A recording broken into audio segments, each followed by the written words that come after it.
teman bos. Selamat datang dalam serial video tutorial online single submission atau OSS berbasis risiko. Video berikut adalah panduan perizinan berusaha bagi pelaku usaha mikro kecil atau UMK risiko rendah. UMK adalah badan usaha milik warga negara Indonesia, baik perseorangan maupun badan usaha, dengan modal usaha paling banyak 5 miliar rupiah, tidak termasuk tanah dan tempat bangunan usaha. Setelah Undang-Undang Cipta Kerja disahkan, perizinan berusaha berubah dari berbasis izin menjadi berbasis risiko. Risiko usaha dibagi menjadi rendah, menengah tinggi, dan tinggi. Setiap tingkat risiko tersebut membutuhkan jenis perizinan berusaha yang berbeda. Pemerintah telah memetakan tingkat risiko sesuai dengan bidang usaha atau KBLI, Klasifikasi Baku Lapangan Usaha Indonesia. Nah, KBLI yang berlaku saat ini adalah KBLI tahun 2020 dengan angka 5 digit sebagai kode bidang usaha. Untuk usaha dengan risiko rendah, hanya membutuhkan nomor induk berusaha atau NIB. Khusus bagi Anda pelaku usaha mikro kecil dengan risiko rendah, diberi kemudahan dan keistimewaan perizinan tunggal, yaitu NIB berlaku sebagai legalitas, termasuk Standar Nasional Indonesia (SNI) dan Sertifikasi Jaminan Produk Halal (SJPH). SNI yang diperoleh adalah Sertifikat Bina UMK yang selanjutnya akan dilakukan pendampingan dan difasilitasi oleh Badan Standarisasi Nasional (BSN). Sementara itu, untuk SJPH akan ditindaklanjuti dengan pendampingan dan fasilitasi oleh Badan Penyelenggara Jaminan Produk Halal BPJPH Kementerian Agama. Sekarang, mari ikuti langkah mudah mengurus perizinan berusaha bagi UMK risiko rendah. Pastikan Anda memiliki hak akses berupa username dan password yang dikirimkan ke email pada saat pendaftaran.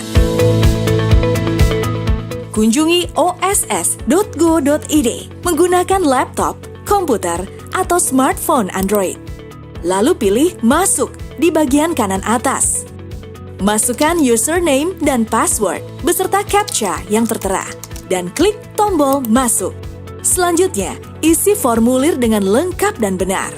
Untuk UMK orang perseorangan, sistem akan menampilkan data berikut secara otomatis, yaitu nomor induk kependudukan, nama, jenis kelamin, tempat tanggal lahir, nomor telepon, dan alamat sesuai KTP. Data yang harus Anda lengkapi meliputi nomor pokok wajib pajak NPWP pribadi jika sudah memiliki, alamat email BPJS Ketenagakerjaan jika sudah memiliki, dan BPJS Kesehatan jika sudah memiliki. Bagi pelaku usaha yang belum memiliki NPWP pribadi, BPJS Ketenagakerjaan, dan BPJS Kesehatan, jangan khawatir ya, karena proses perizinan tetap bisa dilanjutkan. Berikutnya, klik tombol Simpan Data. Untuk UMK badan usaha yang datanya sudah terintegrasi, maka sistem akan menampilkan secara otomatis modal dasar, modal ditempatkan, dan modal disetor. Data yang harus Anda lengkapi adalah modal disetor dalam bentuk lain. Selanjutnya, sistem akan menampilkan secara otomatis data dasar pembentukan badan usaha, data pengurus dan pemegang saham, data maksud dan tujuan. Lanjutkan dengan centang kolom pernyataan. Klik tombol Simpan. Sistem kemudian akan melanjutkan validasi atas data badan usaha yang telah diisi. Jika muncul pesan lengkap dan sesuai, klik tombol Selanjutnya. Jika muncul pesan data tidak lengkap atau terdapat ketidaksesuaian, silakan cek kembali isian data Anda atau hubungi notaris atau Direktorat Jenderal Administrasi Hukum Umum Kementerian Hukum dan HAM. Tahap selanjutnya adalah melengkapi data bidang usaha. Klik 5 digit KBLI 2020 atau jenis bidang usaha dan pilih bidang usaha yang paling sesuai dengan rencana kegiatan usaha Anda. Uraian bidang usaha akan otomatis terisi oleh sistem setelah memilih KBLI. Di bagian ruang lingkup kegiatan, sistem akan menampilkan pilihan dan pilihlah yang paling sesuai. Klik tombol Simpan. Kemudian, isi data lokasi usaha yang terdiri dari luas lahan usaha, alamat usaha, provinsi, kabupaten atau kota, kecamatan, kelurahan atau desa, dan kode pos. Anda harus menjawab pertanyaan, apakah kegiatan sudah berjalan atau belum? Lalu, lengkapi nama usaha atau kegiatan. Dan modal usaha tidak termasuk tanah dan bangunan tempat usaha. Sistem selanjutnya akan memvalidasi skala usaha dan tingkat risiko kegiatan usaha Anda.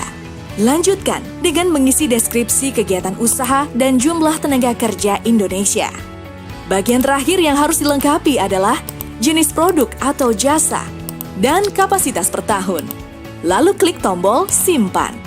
Sistem selanjutnya akan menampilkan hasil pengisian data yang sudah dilakukan berupa KBLI atau bidang usaha, lokasi usaha, detail usaha, skala usaha, tingkat risiko, pernyataan mandiri, dan status.